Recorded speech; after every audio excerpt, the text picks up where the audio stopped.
Welcome back to ESBR Boxing's YouTube channel. Delighted as always to be joined by Paul Kelly. This is a review reaction video to Inoue beating TJ Dehenny earlier today or yesterday, depending on when you're watching this video. We are going to discuss what is next for the monster. Another stoppage victory, as is the case with boxing. People already talking about who's this going to fight next? When's he next going to fight? Where is he going to fight? Those sort of questions. So we're going to try and unravel that, Paul. If you are watching this video, if you enjoy this video, please do subscribe to the channel if you haven't done so already. Paul, we're going to get right into it. Going to be nice and direct as always.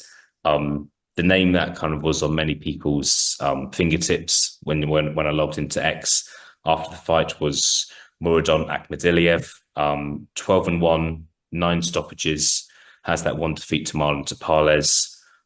We are expecting Inoue to have one more fight at super bantamweight before moving up to featherweight. Is this the fight you want to see? Is this the fight you think we'll see? Give us your thoughts. Yeah, thanks for having me on again, mate. Yes, if we're sitting here saying that Inoue is staying at super bantamweight, it's definitely not moving to up to featherweight or whatever. That's to me is the one name I would like to see him face. Yes, Akhmadaliev did lose to Tapales in what was seen as a bit of a shock, I think, at the time. I think, a lot of people were talking about Akhmadaliev could possibly be the man to beat Inoue. There was talks of him fighting Stephen Fulton and so on at the time as well. That was a bit of a shock. To some people that Tapales got the victory. Then obviously since then, Tapales has fought Inoue and did reasonably well, but Inoue obviously ended up winning by a stoppage in that fight. So people might say, "Oh, what's the point in fighting Akhmadaliev if the person that beat Akhmadaliev and he's already beaten?" But obviously, we know boxing doesn't work like that. I think when you look at the super bantamweight, should I say, division as a whole, when you look at the top crop, he is kind of the one name that you're thinking. I mean, you probably win that fight, but I'd still like to see it. That's kind of the way I'm looking at it, if you know what I mean.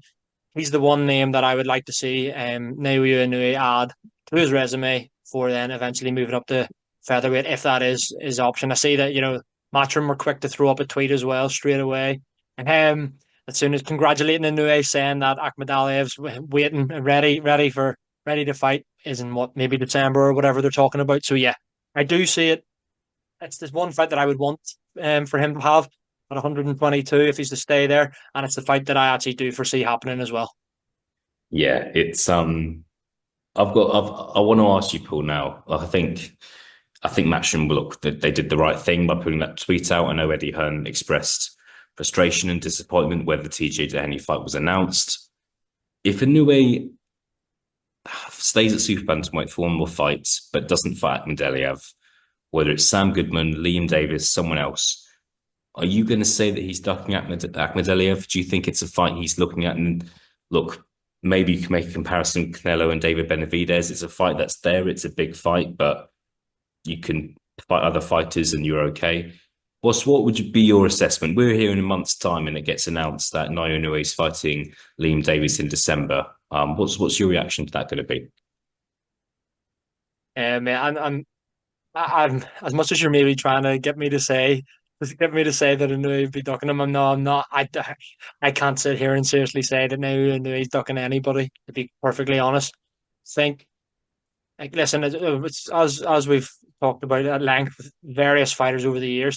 The vast majority of fighters, you would say, one don't care who they fight. They want to fight anybody. It's mainly sometimes the promoters and the managers and whatever that kind of navigate them in certain ways. Perhaps money reasons, better opportunities for a title down the line, so on and so forth. But sometimes big fights don't happen or take too long to happen. I don't think that one of them where if you're a new A or a new A's team, are you looking at them thinking, right, does a win against Akhmadaliev, does that further cement his legacy as the best super bantamweight? Yeah, it probably does, but are people going to have him as one of the best super bantamweights of all time anyway? Probably. So it's one of them where I don't think he would be ducking him as such. Yeah, I can't sit here and say that he would be avoiding Akhmadaliev by any stretch, especially given the fact that he's literally mopped up every belt there is, and he's beaten someone that beat Akhmadaliev. As I said, boxing doesn't work like that. We know that. But no, I can't sit here and say that he's ducking anybody anyway. Yeah, yeah. Look, we'll see. I think look, we mentioned Sam Goodman's another name we could mention. If it's okay, we're going to skirt over that. Sam Goodman was rumored to fight Inoue earlier this year. The fight didn't happen for whatever reason. I'm sure it's an option for December. However, without being an expert on Sam Goodman, I would imagine it would be um Inoue would be an extremely heavy favorite for that fight if we're being honest, which she is for some of his fights, but not all of them. I think AKHMADALIEV is the fight that a lot of people would rather see. I feel like we shouldn't do this because I feel like it's assuming Inoue is going to beat whoever he's up against. However, like the clear plan is for Inoue to step up and fight at featherweight, which would be incredible if you consider kind of where he started his career to kind of go and fight for a world title in another weight division, possibly at featherweight. What's the name that crosses your mind, Paul? Some fantastic fighters at featherweight, some fantastic world champions. There's Brandon Figueroa, who's not a world champion, but kind of seen as a top featherweight. Nick Ball, Ray Vargas, Rafael Espinoza, world champions. Robsy Ramirez is still another contender at featherweight, of course. Angelo Leo as well, who just beat Luis Alberto Lopez. Whether it's world champions or not, it's a fantastic division, isn't it? Who's the name that you would like to see Mario Inoue face if he is to make that move up to 126 pounds? Yeah, I mean, I think you can kind of make a case for fighting all of those names. Some make more sense than others. I think we're just, from a British standpoint, let's be honest, we are more privy to Nick Ball and have watched him far more than any of those other fighters, I'm assuming. That would be the case with most people. And we did mention it just before we started this video, just like as fans, how good would that be? Inoue against Nick Ball. Like that would be so fun to watch. Again, Inoue might look at it and think he's actually pretty small. Like there wouldn't be a real size difference there either. So he's probably thinking, right, if I'm jumping up to featherweight, he could maybe in Inoue's head, he might think, right, he might be the easiest target because of the size difference. Whereas say he was fighting someone like I know he doesn't have a belt, but Brandon Figueroa, you mentioned, he's enormous for a featherweight. Like the size difference would be ridiculous. Same as Ray Vargas. Yeah, Nick Ball's the one that jumps out at me, mate. I think it would just their styles and their clash of styles would be exciting. Like it's one of them where you, without putting the kiss of death on it, you'd confidently say that just could simply not be a bad fight. Just be entertainment from the get go. And we Yeah. obviously know his style. Yeah, it's stylistically that's the fight that I would want to see if he's going up to 126. Yeah, I just think I can't disagree with you. And I just think for me, I want to see what happens when a guy who starts at light flyweight gets hit on the chin by a hard punching featherweight. I'm not saying it's right, but Nick Ball's what? Nick Ball's arguably the hardest punching featherweight out there.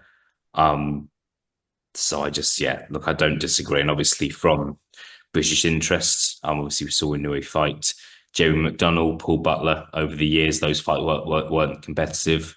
I feel like the Nick Ball fight would be more competitive. Nick Ball obviously has a fight against Ronnie Rios early October. If he is to win that fight, you'd imagine he would next be out kind of March, April 2025. So it's got to be a possibility, isn't it? Without kind of assuming people are going to win, it's got to be a possibility. Final question, Paul. Where do you think, if that fight was to happen, where do you think it would happen? Do you think we could get Inoue over at the Echo Arena? Do you think it would be in Japan? Do you think we'd have Inoue's going to stay in Japan? There were comments today about Inoue fighting in Riyadh in the future, fighting and headlining in Las Vegas in the future.